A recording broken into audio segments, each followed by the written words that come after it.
Hey everyone, we are going to read chapter 8 today, and when we left off on chapter 7, we found out that it is almost Halloween, and Humphrey is not a huge fan of those decorations. And he's also not a huge fan of Garth, who keeps teasing him and saying things to him, and he gets so frustrated he puffs his cheeks up really, really big. So we're going to start with chapter 8, and the title of chapter 8 is Tricks and Treats. Halloween or Halloween or Halloween. I wasn't sure what it was, but I was pretty sure I didn't like it, especially on Monday night after Miss Brisbane turned out the lights. That's when those skeletons on the wall took on an eerie glow. The bats hanging from the ceiling began to whirl and twirl, and the smile on that ghastly pumpkin face looked more like a wicked smirk. Weird, weird, weird. So I was thrilled when Aldo flicked on the lights. "Whoa! It looks like Halloween in here," he exclaimed, as he wheeled in his cleaning cart. He strolled over to my cage as usual and bent down so we were face to face. "So, are you going to wear a costume for Halloween? It's Wednesday, you know. Halloween is when the ghosts and goblins come out to play," he explained. "Eek!" I squeaked. No, it's not scary. It's just fun. All the kids will wear costumes. Richie's going to be a werewolf. So what are you going to wear? A fur coat? He laughed at his own joke, then began his cleaning routine, talking to me as he swept and dusted. I started thinking about this costume thing. Miss Mac had a costume party once while I was staying with her. People dressed up like kings and pirates and ghosts, and Miss Mac dressed up like a clown with a sparkly pink wig and a funny face. Nobody wore a fur coat. I thought about this costume thing all night and the next day. When Garth threw a piece of wadded-up paper in my cage, I wondered about the costumes. When AJ tripped on his way up to the chalkboard and Gail didn't giggle, I wondered about the costumes. Even when Miss Brisbane called on Saya and she answered her, I wondered about the costumes. And I came out with a plan of my own. On Wednesday, Halloween arrived, but there were no costumes. I was extremely disappointed until Heidi blurted out, "Miss Brisbane, when are we going to have the party?" "Raise your hand, Heidi," the teacher told her. Heidi obediently raised her hand, and Miss Brisbane called on her. This time, when Heidi asked her question, Miss Brisbane said, "We will have our lessons this morning. After lunch, you may put on your costumes and we'll start the party." I felt happy, and got in a nice nap for the rest of the morning. But I was wide awake after lunch. My classmates returned from the cafeteria, then scurried off to the cloakroom and the bathrooms and returned. But I hardly recognized them in their costumes. Oh, they were wonderful! A dragon, 2 pirates, a princess, a ninja, 2 clowns, a ballerina, a bunny, a cat, thank goodness not a real one, a baseball player, a mad scientist, a skeleton, the Statue of Liberty, an angel, and a devil. The room mothers came to help with the party. They were both dressed as witches. Still, Miss Brisbane was the scariest of them all. She didn't wear a costume, just a button that had the words, "This is my costume," printed on it. She gathered everyone in a circle, pushing all the tables back. Then she announced that the class would be having some treats. But in order to get them, they each had to do a trick, tell a joke, sing a song, or perform a trick for the rest of the class. Oh, I wish someone had told me. I had figured out the costume part, but what about the tricking for treats? Art, the ninja, stood on his head. He stood on his head so long, Miss Brisbane finally had to thank him and tell him it was someone else's turn. Gail, the ballerina, twirled around the room on her toes. Garth, baseball player, told a joke about a witch. Miranda, Bunny, sang a funny song about your ears hanging low.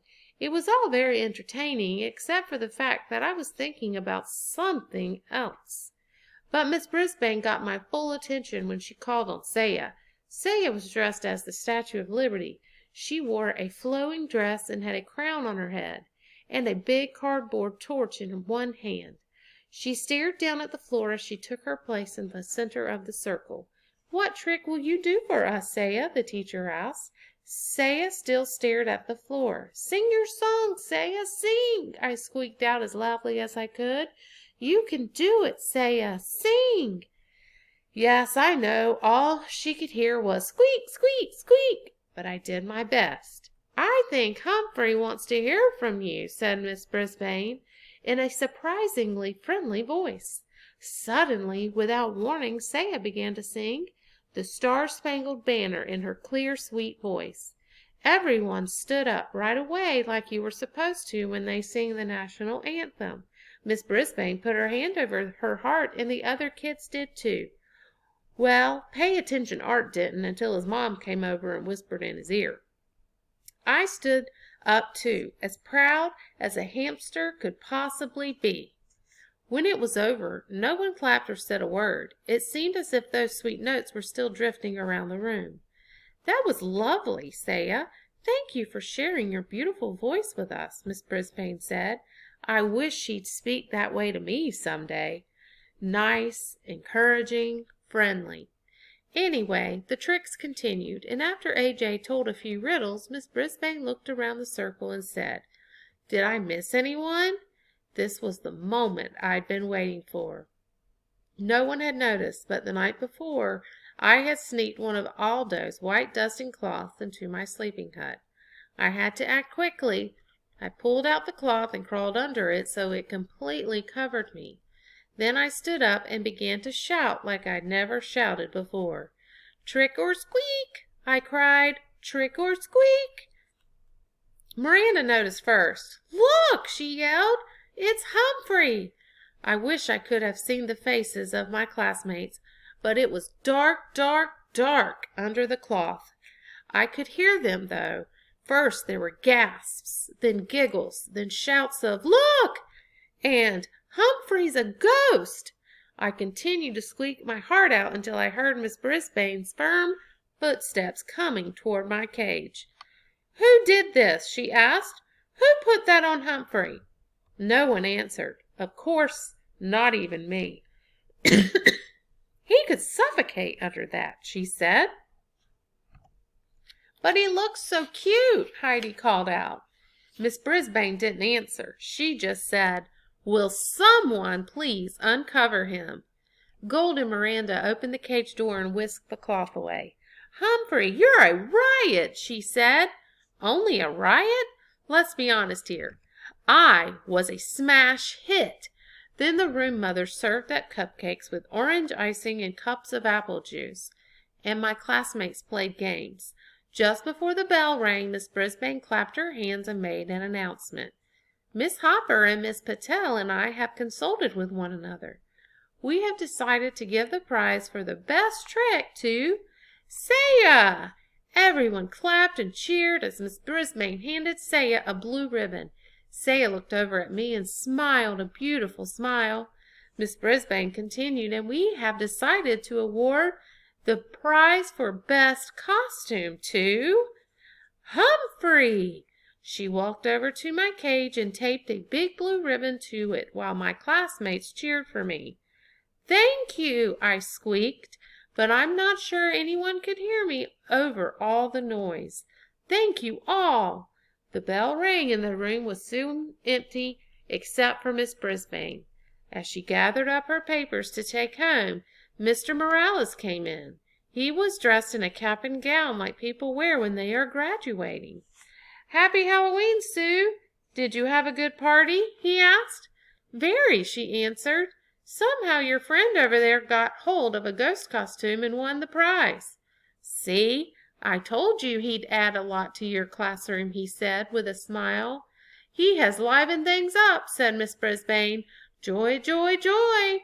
I believed she was starting to like me. Just so he doesn't liven things up too much, she added. Poof! My hopes of winning over Miss Brisbane's heart crashed to the ground. Mr. Morales said his kids kept asking about me, and then he quickly left. Miss Brisbane headed out the door after him. There I was, all alone in room 26, with a bunch of half-torn bats and tattered skeletons hanging around me. As I waited for Aldo to arrive, I sat in the darkening room and pondered my job as a classroom pet. Had I really accomplished anything? Mr. Morales's children seemed to settle down when I was there. Saya's mother began to learn English, and Saya would probably never have sung in front of the class without my encouragement. Still, Miss Brisbane was not won over. Neither was Garth Tugwell, although it seemed as if he had liked me well enough in the beginning. Now he was always muttered things at me as he passed my cage. I noticed that he was the only one in class who didn't cheer when I won the award for best costume. I was still worrying about Garth when the lights temporarily blinded me as Aldo sailed into the classroom yelling, "Trick or treat!" He was wearing his usual work shirt, dark pants, and heavy shoes, but on his face he wore huge glasses with a bulbous nose attached. The center of the glasses had giant eyeballs painted on with circles of red veins. His floppy mustache drooped out from under the nose. "Great costume," I squeaked. "Hey, what's this?" Aldo rushed forward to examine my blue ribbon. "Best costume? For a fur coat? I'll have to ask Richie about that," he said. Aldo reached into his lunchbox and pulled out a juicy slice of apple. "I've got a special Halloween treat for you, Humphrey, 'cause I'm very, very happy tonight," he said. I grabbed the apple and began nibbling as Aldo pulled his chair up close to my cage. "You see, I went to the Moonlighters Club. You remember that club in the ad I found on the projector?" I squeaked in excited "Yes! And I met a real nice girl there named Maria. She works all night at the bakery, so tomorrow we're going on a date, lunch and a movie." Aldo leaned back in his chair. "She's a real nice girl. Pretty, nice. Did I tell you she works in a bakery?" Aldo rose and paced back and forth in front of my cage. "You know what I can't figure? I can't figure how that ad got on the projector. Miss Brisbane wouldn't show that to the class, and she wouldn't be interested herself. And it's weird how the projector was left on. Miss Brisbane always leaves her room in ship-shape condition." He paused to rub his chin, then looked at me out of the corner of his eye. "You know, if you weren't locked up in a cage, I think you'd had something to do with it," he said. Then he laughed. "Well, whoever it was, I owe them a big thank you." "You're welcome," I squeaked. Too bad Aldo didn't understand me this time. Tip 8. Hamsters are most active during the evening. All right, so we will come back tomorrow and read chapter 9.